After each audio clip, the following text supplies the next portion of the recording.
Hi friends, வாங்க கோவக்காய் பொரியல் எப்படி பண்ணுறதுன்னு பார்க்கலாம். ஒரு சட்டியை வச்சுக்கிட்டு அது சூடானதுக்கப்புறம் கொஞ்சம் எண்ணெய் ஊற்றிக்கோங்க. கடுகு பொரிஞ்சதுக்கப்புறமா நான் கழுவி வச்சுருக்கிறேன் கோவக்காய், கருவேப்பிலையும் நல்லா கழுவி நறுக்கி வச்சுருக்கேன், அதை போட்டுக்கலாம்.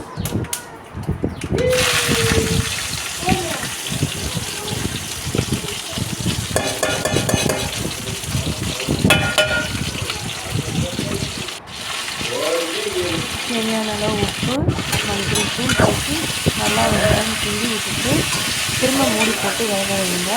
கொஞ்சம் நேரம் ஒரு 5 நிமிஷத்துக்கு ஒரு வாட்டி எடுத்து மூடி திறந்து பார்த்தீங்கன்னா உங்களுக்கு வெந்திருக்கிறது தெரியும். கலர் சேஞ்ச் ஆகும். வெறுக்கிறதுக்கு வெந்ததுக்கப்புறமும் கலர் சேஞ்ச் ஆகுவாங்க.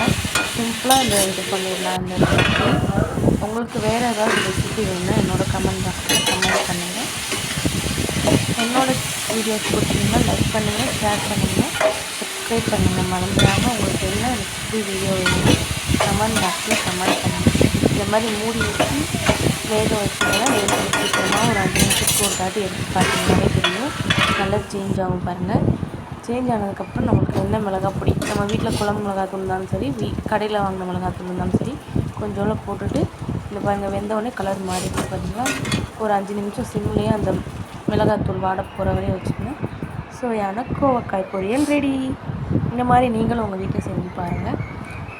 வேறு என்ன ரெசிபி பண்ணலான்னு கமெண்ட் பாக்ஸில் கமெண்ட் பண்ணுங்கள்.